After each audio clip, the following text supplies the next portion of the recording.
Welcome to Picks with the Professor, the show where a real statistics professor gives you sports betting tips and picks. I am your host, Professor Side. That's my actual job title and last name, which is part of the reason why the mathematical model that I've built to predict various sports outcomes is affectionately known as Sideline. You'll hear more about the model during the course of this episode, set to cover select college basketball games scheduled to be played on Wednesday, January 11th, 2023. In case you're new here, check out the webpage on the banner. It's www.pickswiththeprofessor.com/new for explanations, goals, community rules, full recommendations on wager scaling, and where to find additional picks. We're only going to cover the biggest games here in this episode. It's going to be a long one. Relatively speaking. I don't go as deep into the games, maybe each one, but we're going to cover a lot of games today. There's a lot of good stuff happening on Wednesday. I believe there's 11 model plays. I'm not sure any of them are actually in this episode. The model is picking out a lot of smaller schools that it really likes. I'm going to talk about what I like in the bigger games. So kind of a 1-2 punch here. Here's where you go for the more interesting games, for the more off the radar games. Hit up those model picks. Again, you can find all the links for that in the show description. And again, if you don't know where to find all that stuff, that's kind of your go-to shop there. That URL there on the banner on the screen that you can see. As always, remember there are no locks in gambling. So Sideline parses its picks into two categories, plays and leans. I only make official picks from one sports book. So the model leans are we're shopping around for better numbers and prices, or waiting for better numbers and price. I'm going to talk about one of those today where I'm waiting for a half number. I think it's important. And so that's kind of where the leans are kind of like, hey, hold off a little bit, maybe get a little bit better number. But once the model plays it, it says it's good enough. It likes it. It wants to rock and roll. So again, I recommend the model plays. Again, here I'm kind of diving into some of the bigger games. The results of all of these picks, these model plays and all the picks on the plays of the day, the best of the best picks that I can find between what I like, what the model likes, where I found the model's done really well. All that can be found on BetSip and in the Google Sheet. The links are in the show description. The Google Sheet also contains a full set of projections of picks on every single game. And for early access to that, see Patreon. That link's in the crawler below in the show description. In case you see in the Google Sheet, in case you see a pick and you say, that number's not there anymore, that's where you go to access that on the Patreon. You can jump in at that $10 a month tier and you'll get an email notification anytime I make a pick and grab that really good number before it goes away. The patrons also, where you can access the Discord chat. It's the best place to get questions answered about these or other games or other sports. A lot of fun over there. But as always, take what you like and leave the rest. Never want to have you feel like you're forced to take a pick. If you don't like it, don't take it. All right. At the end of the day, it's your money. You got to like what you see. If you trust the model, then you're trusting the model. I trust the model. You don't have to. If you trust what I say, great. If you don't, hopefully I'm convincing you. Or if it loses, hopefully I didn't convince you, right? But please understand that good and bad variance will occur. So as much as I'd like to say it'll be profitable each and every day, that is an impossible reality for any gambler. Monday was fantastic for us. Most of the games kind of just went ho-hum as expected. Didn't win all of them, but won a lot of them, including the college football national championship game, which just went beautifully, putting a bow on just an incredible bowl season that Cousin Jared and I had. I don't even know how we could try to top that as good as that was. Hopefully we're along with that ride. Hopefully put some extra money in your pocket here over the holidays. Now as we focus in on college basketball, we are in a point of the season where the model is getting a little bit more selective. The lines are getting a little bit tighter, and we're going from the model having days where it makes a pick on, on bigger slates, 30, 40, 50 games, and it's really starting to decrease here. So it's a little bit different of time of season here. Kind of is what it is. Models may be more selective. Some of you may like that. Some of you may not. It kind of is what it is. If I try to open up the model a bit more, it just becomes more adding in coin toss games. We don't want to do that. So again, the model plays are the highest recommended picks based off what it sees. Plays of the day, the top of the top, what I can see in here, I've got you covered for the biggest games. Hopefully you can find what you want somewhere. And hopefully I've done a good job of communicating. Sometimes I struggle. Hopefully I've done a good job kind of pointing you in the right direction of what you need, what you're looking for. But I want to get right to it here with these games. Deeper slate today. Should be a really fun Wednesday. Don't know how Tuesday went yet. Recording is Tuesday afternoon. So this is where you can insert the clip of Tuesday went great or Tuesday went terrible. I have no idea. Hopefully it went as well as Monday did. But before we get to Wednesday, again, a lot of things to cover here. Some reminders. Please hit that like button if you're on YouTube. Also, if you aren't yet, please consider subscribing or following. It's free. And if you turn on notifications, you'll miss any college basketball, MLB, or college football content that this channel provides. I've already mentioned the page. We'll check it out if you haven't yet. Lots of great benefits we found over there above and beyond what we do here. Plays of the day, Discord, chat, ad-free shows, early access to picks, projections, all sorts of goodies over there. www.patreon.com/picks with the professor for more details. But even if you're not there, we're still thrilled to have you here. Let's get to it all. It's courtesy of BetOnline. Sign up link in the show description. Current at the time of this recording here on late Tuesday afternoon. Sadly, Wednesday, no day games again. So instead, we'll kick it off here, 6 p.m. Central, Indiana at Penn State. I'm going to do 2 with Penn State. Indiana already down a key guy, now down another guy. And, they've still got some talent. But, I'm just a little bit concerned right now with that team. The model says it should be Penn State -1.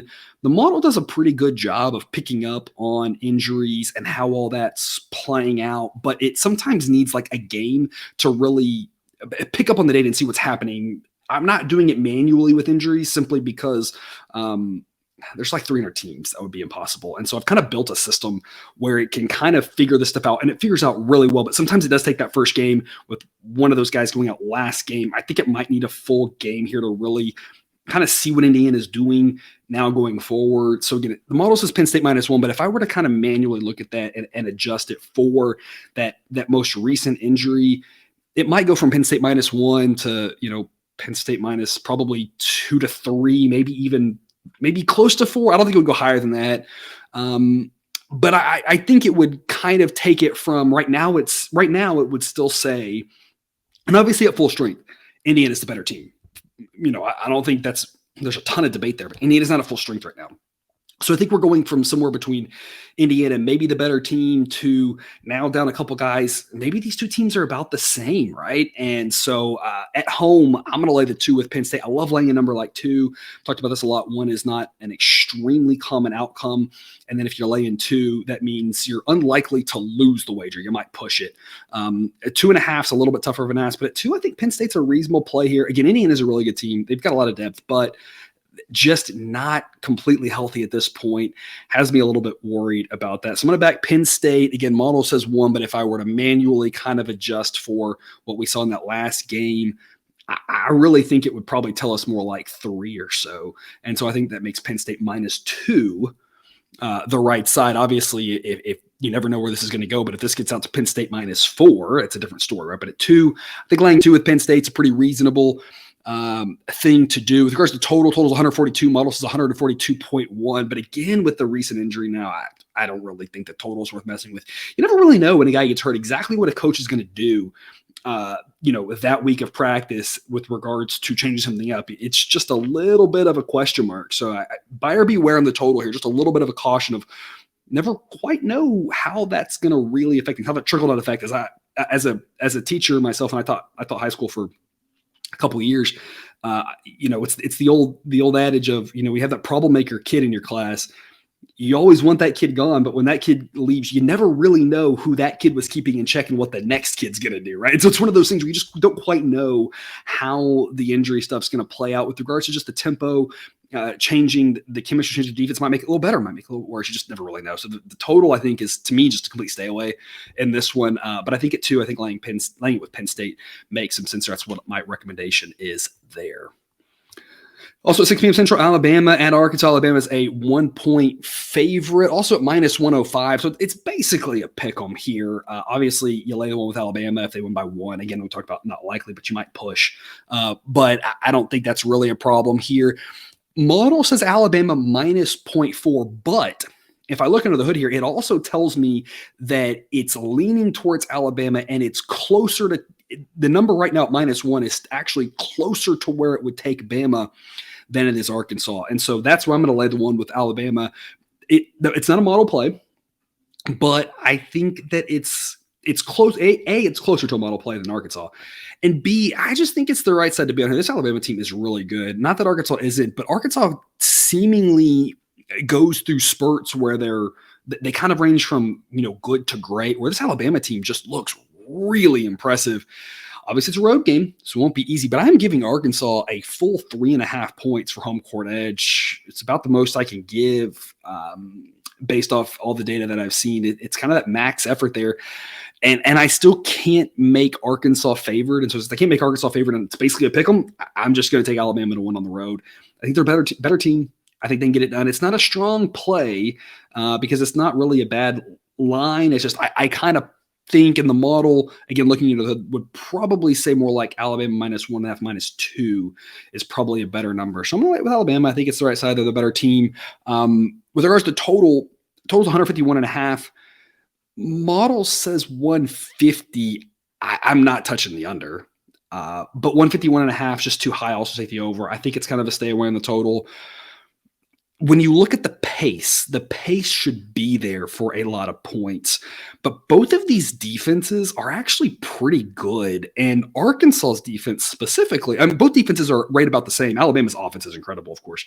But Arkansas, as good as they are, their defense rate's better than their offense. So, I mean, again, the tempo should be there. But with these defenses and that high of a number, I just don't think 151.5's anywhere that I mess with. If it was in the upper 140s, you could probably talk me into an overplay. But at 151.5, I'm passing. I'm just going to stick with Alabama -1.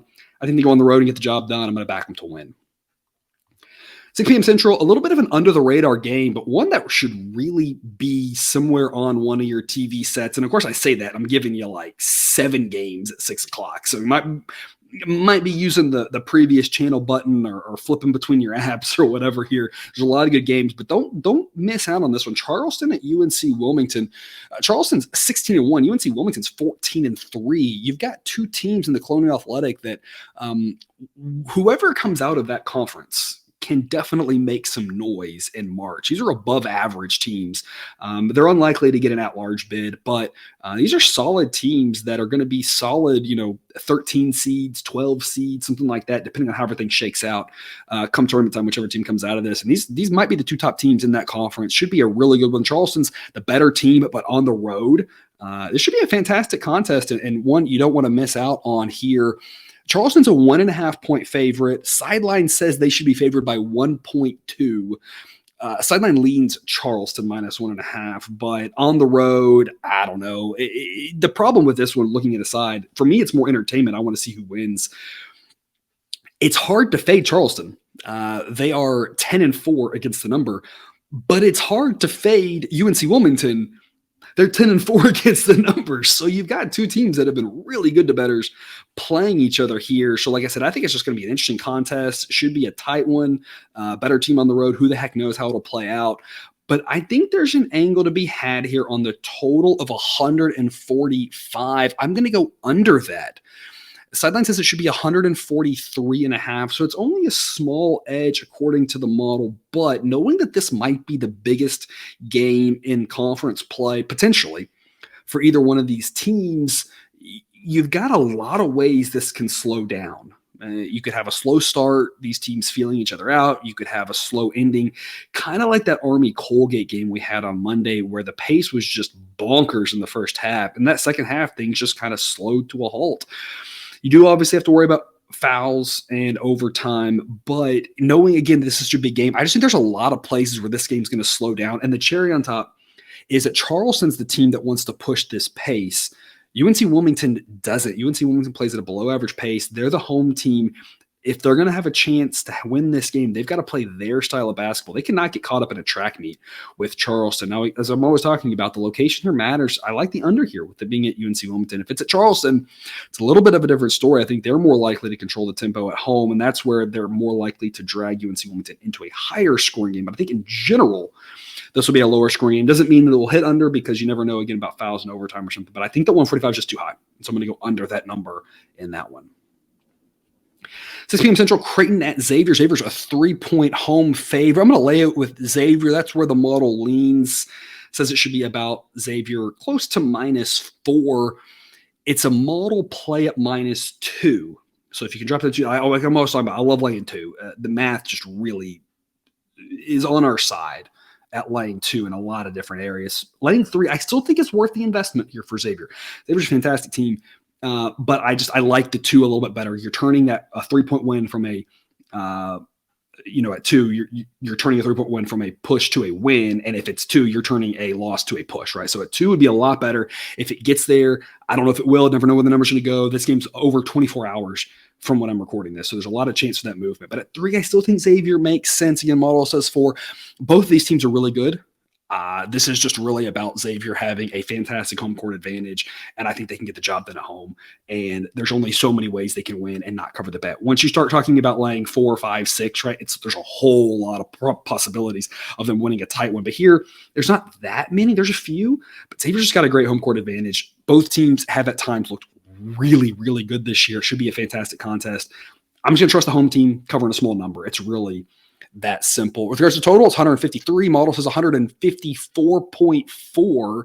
So the model might lean over. Xavier does play at an incredible pace, so over might be something to look into, especially being the home team. They're more likely to control the tempo here. But Creighton doesn't really play slow either, and the Creighton defense, at times has been pretty good, but at times hasn't. So you just never quite know exactly which Creighton defense is going to show up. Obviously, if that defense shows up, that's what they need to pull the upset. But their defense is kind of, like I said, at times I swear I've watched Creighton and they just look completely clueless on defense. And at times they actually look really good. So you never really know. Obviously, they've got a really good offense. Xavier, really good offense. Again, should be a great game. I'm going to lay the 3 with Xavier and pass on the total. But if I had to pick, even though it's a high number, 153, might go over there, especially with this game being at Xavier. Also at 6 p.m., sticking in the Big Ten, UConn at Marquette. UConn, starting off the season looking like a clear number 1 team in the country, struggling a little bit lately, partially because the Big East is just so good. I mean, we talk about the Big Ten, the Big East, and the Big 12. You got 3 just incredible basketball conferences with so many good teams in it. That's what you're seeing UConn struggle with now. I mean, it's like a murderer's row. Every time you turn around, a lot of these teams play, 4 or 5 straight tough games. This one on the road at Marquette's going to be a really tough one for them. They're 2.5-point road favorites. They're obviously the better team, but Marquette is no slouch, especially at home. Should be a great game. The model thinks on average, UConn wins by 1.1. So the model leans Marquette. This is the one I mentioned at the top of the show here. Right now at 2.5, I'm holding off on Marquette, but I do think Marquette has some value at 2.5. So here's the way I'm going to play this. No official pick on this right now, just because I want to wait it out and see how it plays out. If I can get to 3, that's where the model recommends playing Marquette. If it gets a 3, I'm all in at Marquette plus 3. A lot of value getting 3. Again, that push protection there, really valuable because, again, we talked about 2 and 3 being very possible close game outcomes. If it hangs at 2.5, I'm probably going to play Marquette on the money line at those plus odds and say the model indicates they've got about a 48% chance, and we'd be getting some good plus odds and some good value in what should be a great game toss-up, better team on the road, but the home team got a chance to pull off. Who really knows? So that's kind of the way I'm playing it. Nothing right now because the numbers isn't there right now. So again, if you can see a 3, I recommend taking it. If you like the money line, I think take it. So keep an eye out. I'll update either in the sheet, might be a play of the day, right? I'll kind of update somewhere kind of how I'm playing this. Just depends on where the number goes. But I also think there's an angle on the total. I'm going to recommend officially this total of 146. I'm going to go over that number. Model says 147.6. UConn has a fantastic defense, but they've been playing at a reasonably fast pace. In conference play, these teams in the Big East play fast. They've been going with them for the most part, not every game, but like kind of 2 out of 3 games. It seems like they're just going with the pace. Marquette wants to play a faster pace. I always talk about the home team having a better chance to control the pace. Marquette wants to go fast. They want to force turnovers. They want to get up and down. And UConn seems very content playing in high-scoring games. They've got the talent to, obviously, to do whatever the heck they want. And they have no problem seemingly to do it. So I think they're going to be very comfortable playing Marquette's game and just saying, rightfully so, we're good enough to beat anybody, anywhere, doing anything. And so I think that this is going to be another high-scoring game, looking from more games than not as of late from UConn, especially knowing that that's exactly what Marquette wants to do. So the model would lean over. I think it's a great investment here, 146.5. I think we're going to see more likely into the 150s on this one, as I just see a lot of points happening in this one. That's my official play. And again, Marquette, something – depending on how the number moves around, whether it gets to 3 or on the money line, I think Marquette makes a little bit of sense. Just kind of waiting to see how it all plays out there with the movement. 6 p.m. Central, Baylor at West Virginia. As a Baylor alum, a rough start to the season. Big 12 is incredible, the way those games have lost. I'm not really worried about Baylor long-term as much as I am saying – you kind of knew from the start that there was going to be a team or 2 teams potentially in the Big 12 that would fall towards the bottom with a bunch of close losses and probably still be deserving of the tournament, but going to have a harder time to make it. And early, the odds-on favor of that's Baylor. And it doesn't get any easier. Playing at Morgantown is an incredibly difficult place to play.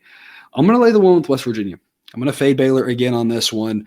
Model says it should be West Virginia -2.5. It leans that direction. It's not quite good enough to be a model play, but I think laying the one with West Virginia makes a lot of sense. It's nothing to do. I think Baylor's a relatively mentally tough team. When you're led by a guy like Scott Drew, you almost have to be mentally tough, knowing what I know about that guy and how he runs his ship. I don't think the players are down. They've played close games and they haven't been able to come out on top. And it just doesn't get any easier going to Morgantown. It's really difficult to win there. This West Virginia team is really good. I think Baylor's a little bit better, but I'm just not sure they can get it done on the road. I'd love to see it as a fan, but I just think West Virginia -1 makes a lot of sense. Now, if this number gets higher, I think at some point there might be some value on Baylor, either the money line or grabbing the points. But at 1, I think West Virginia -1 is just too good to pass up. Again, knowing how difficult of a place to play Morgantown can be. With regards to total, it's 147.5. Model says 150. I do think that over would probably be the way to go. I think both of these offenses are better than both of their defenses. The biggest reason that I'm passing on the total in this one is when you start off 0-3 in conference the way Baylor has, kind of getting sucked into Kansas State's game, kind of getting sucked into TCU's game the way that Baylor has recently here, you do have to wonder if they're going to change their approach. Scott Drew's been more of a defensive-minded coach. They have changed randomly in the middle of the season their defensive scheme, their attack method, all those sorts of things, in order to try to find something that works. I don't know if they're going to try here, but you just have to wonder, at some point, you got to do something.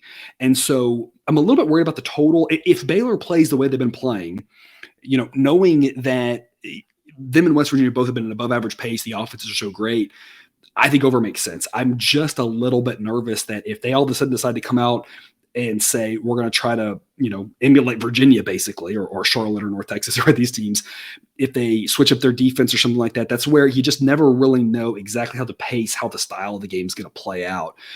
West Virginia, again, wants to play fast, but they're not, the Arkansas speed or the Xavier speed or that sort of thing. So, or Alabama, I guess is probably the one I should say it's better. So the total, I just don't think is really worth investing. I just am going to say it's tough to win in Morgantown. So when you're laying a number like a point, it's basically pick them, just take West Virginia and move on. They're about as good as Baylor, maybe just a notch behind, but at home, it's a real equalizer. So just going to take the Mountaineers in that one. Last one at 6 p.m. Central, a lot of games here at this time slot to keep your eyeballs on. Memphis at UCF. UCF has been a pretty good team this season, 12-4. Memphis also 12-4. I'm not sure how much better Memphis is than UCF, and the answer might be not really at all. They're maybe a little bit better, but they're maybe about the same. Both these teams are pretty good. Obviously, coming into the season, we thought Memphis would be, a little bit better of a team, but I think both these teams are really good. It's one of the rare cases where you look at the records this time of year and you see both teams are 12-4, and you say, actually, I think they're both probably about that good. And so I'm going to lay the 1.5 with West Virginia, with UCF. I think that makes a lot of sense here. Sideline says UCF -3.2. It's a model play at UCF -1. It wants that push protection on 1, but again, knowing that 1 isn't extremely likely, it's this close to being a model play because again, the value and probability you gain from 1.5 to 1 is a little bit smaller than 2.5 to 2, or 3.5 to 3. So it's just a hair shy of being a model play. I think laying 1.5 with the UCF makes sense. Again, I think they're maybe as good as Memphis. If they're as good as Memphis, laying 1.5 with the home team is too good to pass up. And if they're just a hair behind, they got a great shot in winning this game. And again, winning by 1 isn't that likely, so I think it's worth the risk here to back UCF -1.5. I'd probably still play them at -2. I don't think I'd play them beyond that. Beyond that, it kind of gets in that no man's land where I just would pass at 2.5. I'd want more before I took Memphis, but I wouldn't want to lay 2.5 with UCF. So just kind of give you that in case the number moves around, but at 1.5, I think UCF makes a lot of sense. Total in this one's 138. Model says 136.3.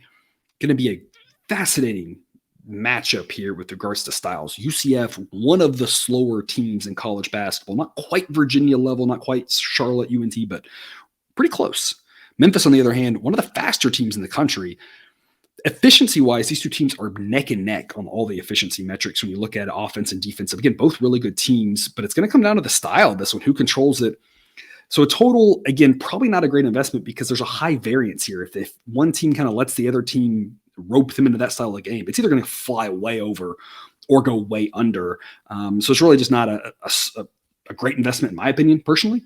But at home, I think UCF just has a little bit better of a chance to kind of have their will in this one and get the win. And again, laying 1.5 is relatively safe in that winning by 1 isn't overly common. 7:30 p.m. Central, Missouri at Texas A&M. I'm going to lay the 2.5 with the Aggies here. Sideline says Texas A&M by 2.3, but still leans to the Aggies. It would play the Aggies at a pick'em as a model play. So we're going a little bit out on a limb here at 2.5, mainly because it wants 5 points with Missouri before taking them. So it's closer to playing the Aggies than playing the Tigers on this one. I think at home, I think Texas A&M can get it done. It's not quite as similar as the last game where I talked about the difference in paces, but it's a little bit more than you probably think initially, simply because Missouri plays pretty fast and has a fantastic offense. A&M doesn't really play slow, and they have a better offense than defense, but you have to think that Buzz Williams knows getting into a track meet with this Missouri team is going to spell disaster. So it's not that A&M loves playing slow. It's just like in this game, you have to be thinking he's going to try to get Missouri out of their game and knows that in College Station, he's got a better chance of doing that than, the return matchup in Columbia, Missouri. So I think that being at home, A&M is going to be able to get Missouri out of their game enough to win. Again, I'd rather lay 2. 2's a little bit more exciting. I think 2's worth a little bit more of your investment, but I still think 2.5 is the way to go here. I think A&M can win. People in College Station need some hope, right? Sorry, Cousin Jared, but I mean, they kind of do. So we got to give them a bone, right? Hopefully they can win this game, get a little hope there because things are a little bit rough there. Missouri, again, a good team. It's just a tall ask to go on the road and win when you're only a little bit better than the road team. And I think it's kind of the situation here. When it flips location, a little bit of a different story. I think Missouri's more likely to be able to control the pace, and that makes them more likely to win. But here in College Station, I just think A&M going to play uncharacteristically slow in order to mess with Missouri. That's the reason I'm staying away from the total. The model incorporating how these two teams plays leans over. It's not a strong reposition, but it would lean over. Total's 152, and the model says 155.6. But the model's not. I built it to be a pretty good model, I think, obviously, right? But it's not looking at it kind of like I am as a human and saying A&M plays at an average tempo, but that doesn't seem like the smart thing to do in this game. So if A&M does play at their normal tempo, I think over makes a lot of sense. I just don't think they will. So if you think A&M is going to be perfectly happy letting Missouri play at a fast pace, I think you have to like the over. That's what the model would tell you to do. But I just don't think that's the way they should play it. You never really know what coach you're going to do. That's not how I play it. So knowing that I would be trying to slow Missouri down makes me think that the over recommendation the model is giving is probably not really the wisest thing to back. And instead, I'm just going to pass on the total. I think 152, which is where it's at, is a pretty good price. And one, again, that I don't want to invest in. 8 p.m. Central, Rutgers at Northwestern. Look, I can give you the quickest breakdown ever on this one. And that is, have you seen these two teams play? Just take the under. That's pretty much all it is. And I don't quite mean that, right? I do that jokingly, right? You shouldn't just blind pick things, right? You got to look at the number, right? We're always talking about this, right? You're playing numbers and teams. You're playing both. You're not playing one. You're not just playing one or the other, right? It's not just the number, right? Because some people do. Some people blindly play numbers and they'll just say, whatever. If it's 160, I'm just going to go under. That's unlikely. And it's like, well, depending on the teams, maybe you shouldn't do that, right? So I don't think you should just blindly play numbers, but you can't blindly play teams. So I'm well aware of that. But when you look at these two teams, you have to think under is the way to go, right? Like I've seen enough Big Ten basketball and these two teams specifically to say defense is going to rule the day here. I'm going to go under 126. The model says 122.8. So the model leans under, and I just I really think I'd be surprised if this got too much past 120. It can obviously get there with like late fouls and that sort of thing, but neither team plays with a lot of pace. Both offenses are very meh for Big Ten standards. They're okay overall, but for Big Ten standards, they're not great. But both these defenses are really good. This isn't about one team imposing their will on the other. I mean, they both want to play the same game. This feels like one of those, not quite as extreme, but a little bit like those Service Academy football games you talk about, where it's like that style and that pace kind of like is a synergistic effect when both teams are doing it. It's like both these teams want to play a grinded out game. So I think there's just a synergistic effect here to keep this game low scoring, ugly, and boring. So I'm going to go 126, get models 122.8. And like I said, it's hard to see it getting much past 120. This seems like a really low scoring game. With regards to the side, Rutgers is a 1.5 point favorite. Sideline says 1.1. So pretty well priced and just not really worth investing in, at least at the number of 1.5 for Rutgers. If I could get 3 or 4 points with either team, that's where you start talking. But around a pick 'em, I don't really think it's worth doing much. Rutgers is the better team. They should be favored.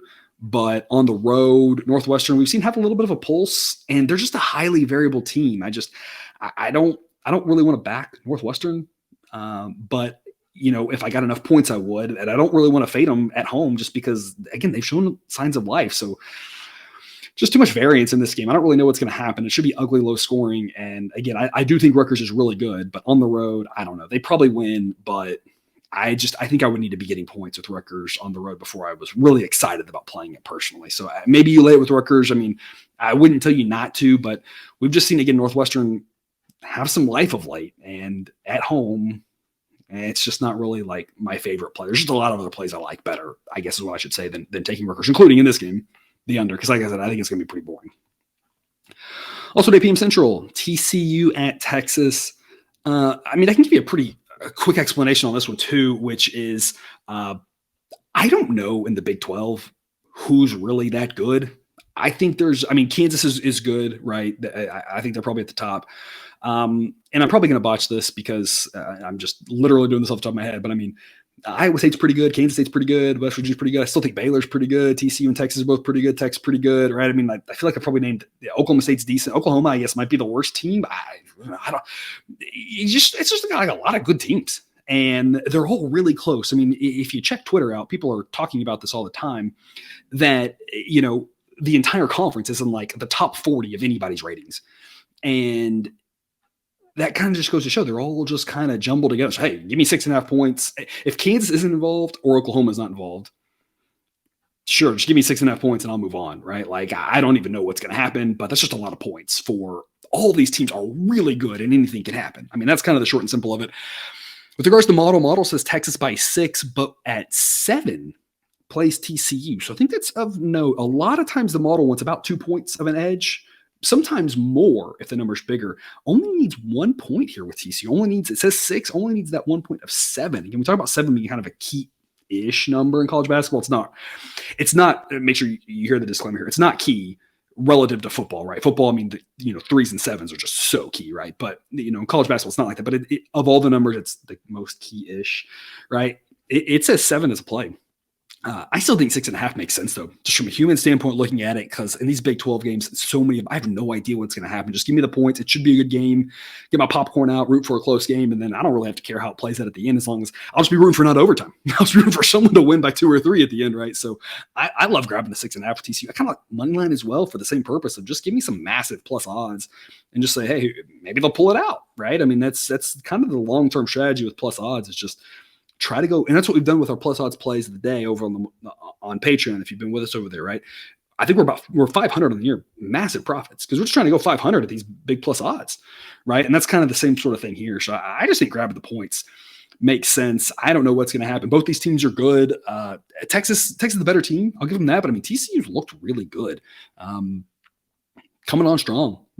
All the purple teams in the Big 12, and both in college football, other than last night in the national championship game, right? TCU, Kansas State, both here in football coming on strong at the end until the last games of the season for them, and basketball too. Both of them looking really good. So I think they got a shot here.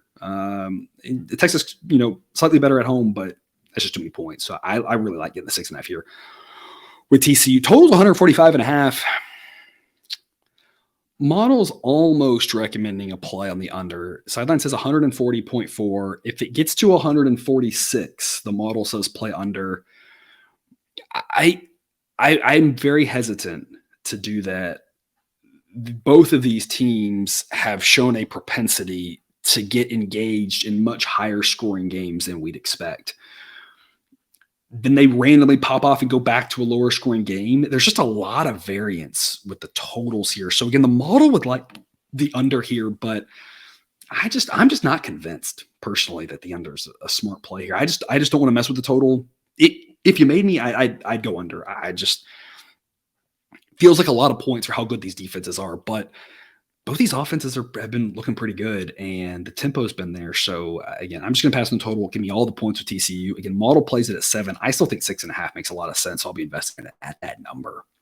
And to the late game here for you, in case you're a night owl or living out west, or both, 10 p.m. Central, Boise State at UNLV. It should be a good contest here in the Mountain West. You got a 12-4 Boise State team and a 12-3 UNLV team. UNLV is a 2-point home favorite. Sideline says it should be UNLV -2, so completely agrees with the books. You need plus odds here or points with UNLV for the model to like it. You need 4.5 for the model to like Boise. I could maybe get by with 4, but you're not really close on either one to playing it. So I'm going to focus on the total. I'm going to go under 135. Model says 131. It's almost a strong play. It's still a solid lean, though. The tempo can be there from UNLV, but both these offenses, while they're decent, still pale in comparison to their defense. Boise State has a great defense, and UNLV still has a good defense. So I think the defenses are strong enough here to keep this under. Again, kind of a heavyweight fight. Got a lot of ways for this to go under with regards to, a slower pace starting off. Slower pace in the second half, slower pace down at the very end, trying to get the best possession, that sort of thing. Kind of similar to that Charleston UNC Wilmington game we talked about earlier. Just a lot of ways this can go under with great defenses. So I think under makes a lot of sense. I'm going to under 135. Which takes us to overtime. Got 2 overtime picks for you. I got 2 totals that I love. I've got an over and an under. We're going to start off 6 p.m. Central with Radford and Winthrop. I'm going to go over 137.5. The model says it should be almost 146. A massive over edge here. I love this play mainly because the tempo is pretty average for both of these teams, and it's not like one's going to try to play fast or slow. They both play at a pretty normal tempo, and so we kind of have a good idea how the pace will go. Both these offenses are pretty average. Radford's defense is pretty average, but Winthrop's defense is bad. And that should help us get to an above average number of points. I don't know why this is below 140. I think it's on the wrong side of 140. Love going over in this one. And for an underplay, 6 p.m. Central, Monmouth at Hofstra, going to go under 140. The model says it should be 133.7. I'm not really sure why people are expecting an average number of points in this one.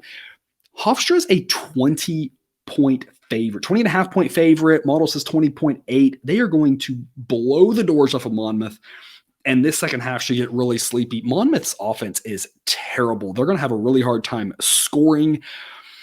I mean, when you have 20-point wins, you just can't expect a lot of points because one team should be able to, Hofstra in this case, should be able to, get their points and play it, slow in the second half. Just no need to try to get extra possessions, have injuries, that sort of thing like that, right? Monmouth, 1-15 on the year. They might win a conference game. It ain't going to be this one. And so there's just no point in trying to go out there and play super hard down the stretch and have something like injury. So I just think this is going to be a sleepy second half. So love the under in this one. Again, Hofstra should be able to name their score, but at some point, probably going to be disinterested. And they're not a team that even when they're up late, I think it's just going to be, neither team's going to be running up and down the court. The pace should be pretty average. So, you kind of get concerned about the blowouts with the teams that that's all they do is run and the backups are going to run or whatever. But that's not Hofstra. That's not Monmouth here. I think it's just going to be a sleepy second half. I really like the model's recommendation here, thinking it's going to be more in the low 130s. I think 140 is just way too many. And that's all I've got for you today. Thanks for tuning into this episode of Picks with the Professor. Don't forget to subscribe so you can enjoy all the sports betting content we run on this channel. It's dropped right into your feed. Be back again tomorrow with more college basketball betting content. Until then, as always, best of luck. And remember, you can eat your betting money, but please don't bet your 80 money.